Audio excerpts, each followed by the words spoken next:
সকলোলৈকে নমস্কাৰ জনাই লৈ আহিছোঁ সোৱাদেৰে ভৰা লগতে স্বাস্থ্যসন্মত এবিধ পিটিকা। এই পিটিকাবিধ মই কেনেধৰণে বনালোঁ অকণমান আপোনালোকৰ লগত শ্বেয়াৰ কৰিছোঁ। আশা ৰাখিলোঁ প্ৰথমৰ পৰা শেষলৈকে চাব, তেতিয়া আপোনালোকে বনাই ঘৰত খাব পাৰিব, লগতে স্বাস্থ্যসন্মত আৰু সোৱাদেৰে ভৰা।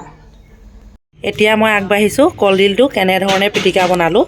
আহকচোন। প্ৰথমতে এই ৰঙা ৰঙা বাকলিবিলাক গুচাই ল'ব লাগিব। প্ৰথমতে কৈছোঁ আপোনালোকক এই পিটিকাখন বহুত সোৱাদেৰে ভৰা লগতে স্বাস্থ্যসন্মত।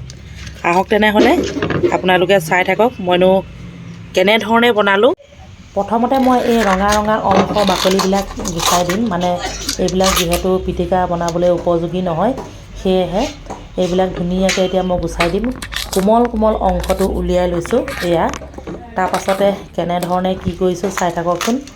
আৰু অনুৰোধ জনাইছোঁ দেই, কোনোবাই যদি নতুনকৈ চাইছে চেনেলটি ছাবস্ক্ৰাইব কৰিব, যদিহে ভিডিঅ'বিলাক চাই ভাল পাইছে। লগতে অকণমান শ্বেয়াৰ কৰি দিবচোন, বেছিকৈ যদি ভাল পাইছে আপোনালোকৰ বন্ধুবৰ্গৰ লগত। আহক এতিয়া মই এই যে টান ঠাৰিটো অকণমান কাটি ল'ম।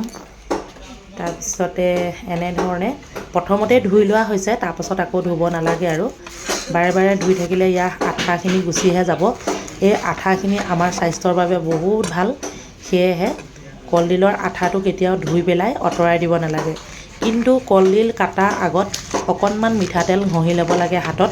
মই ঘঁহি ল'লোঁ, সেইটো অৱশ্যে আপোনালোকক দেখুওৱা নহ'ল। আৰু কলডিল হওক বা কাচকল হওক কটাৰ আগত অকণমান মিঠাতেল যদি ঘঁহি লয়, তেতিয়া এই ক'লা ক'লা দাগবোৰ নালাগে।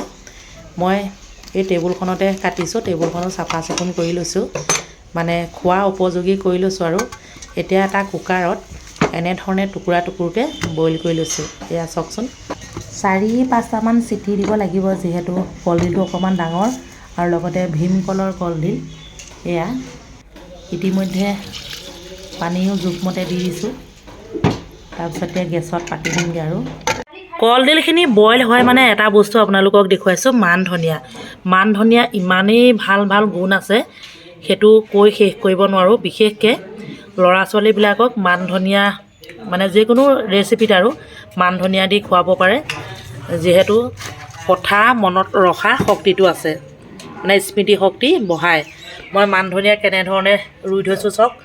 বাহিৰত গৰু ছাগলী বা ৰুব নোৱাৰি, সেয়েহে ভিতৰতে এনেধৰণে ৰেডি কৰি থৈছোঁ। ইয়াত যিটো মানে বটলৰ এই সমান ভাগটো ওপৰলৈ ওলাই যাব যে, সিমানকণ কাটি কাটি যেনিবা দিম আৰু যিকোনো ৰেচিপিত। এয়া চাওক, অকণমান এনেই জীয়াই থৈছোঁ এই 4টা বটলতে, 2টা বটল 4টা কৰি জীয়াই থৈ দিছোঁ চাওক। এতিয়া পিটিকাখিনি দিবলৈ মছলা কি কি লাগিব সেইখিনি মই যোগাৰ কৰি লৈছোঁ। মছলানো কি আৰু কেঁচা কেঁচা মছলা, এইফালে পিঁয়াজ, নহৰু, আদা এটুকুৰা, সকলোখিনি মই যোগাৰ কৰি লওঁ। আপোনালোকক আকৌ এবাৰ কৈছোঁ, সোৱাদ লগা লগতে স্বাস্থ্যসন্মত পিটিকা দেই, যিমান পাৰে খাব লাগে। ইতিমধ্যে কলডিলখিনি সিজি গ'ল। এতিয়া মই এটা গামলাত উলিয়াই লৈছোঁ। এইটো বস্তু দেখিছে নহয়, পিটিকা বনোৱা বস্তুৱে হয়। এইটো সহায়ত মই এতিয়া ধুনীয়াকৈ পিটিকাখিনি বনাই ল'ম। এয়া চাওক, এই কলডিলৰ যিটো যে ঠাৰিটো ওলায় এনেধৰণে ভিতৰৰ পাকে, সেই ঠাৰিটো আপোনালোকে মন কৰে নকৰে নাজানো, মই খাই বৰ ভাল পাওঁ। কিছুমানে কিন্তু পেলাই দিয়ে, মাংস মাংস লাগে খাই, বহুত টেষ্টি হয়। এতিয়া মই গোটেই পিটিকাখিনি ধুনীয়াকৈ বনাই লৈছোঁ দেই। সেনেকৈ চাওক, ঠাৰিটো কিন্তু পেলাই দিয়া নাই। সকলোখিনি এনেধৰণে পিটিকা হৈ গ'ল। এতিয়া মছলাখিনি যোগাৰ কৰোঁ।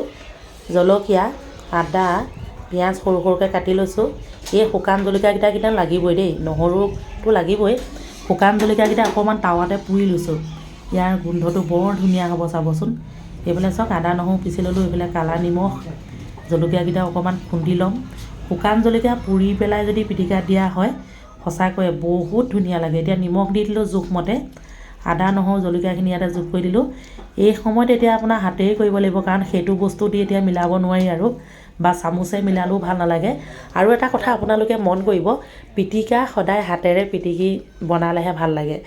ডেটল চাবোন দি বা মানে ডেটল দি পেলাই ধুনীয়াকৈ হাতখন ধুই ল'ব লাগে, মানে খোৱা যাতে উপযোগী হয়। আৰু এতিয়া পিঁয়াজখিনি যে মিহি মিহিকৈ কাটি থোৱা আছে, এইখিনিতে মই এনেধৰণে হাতে অকণমান মোহাৰি দিলেই মিহি মিহি হৈ যাব।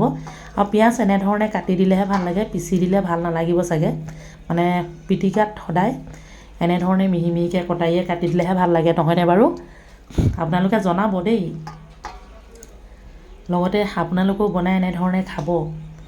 যিকোনো কলৰে পিটিকা খাব পাৰি। ইতিমধ্যে হৈ গ'ল। এতিয়া মই অকণমান মিঠাতেল দি দিছোঁ এয়া, আৰু লগতে আপোনালোকক দেখুৱাইছোঁ। এইফালে মন কৰকচোন, এখন প্লেটত কলপাত পাই দিছোঁ। যিহেতু কালি কিবা এটা পাতিছিলোঁ, কলপাত দুখনমান ৰৈ গৈছিলে, সেইখিনি মই নষ্ট নকৰি অকণমান এনেধৰণে সজাই পেলাই আপোনালোকক দেখুৱাইছোঁ। আৰু আলহী আহিলে এনেকৈ যদি প্লেটত কলপাত দি সজাই দিয়ে বৰ ধুনীয়া লাগিব। লগত কলপাতখিলা আমাৰ স্বাস্থ্যৰ বাবে বহুতেই ভাল, স্বাস্থ্যসন্মত মানে। শেষত সকলোকে মোৰ চেনেলৰ তৰফৰ পৰা মৰম যাচিছোঁ।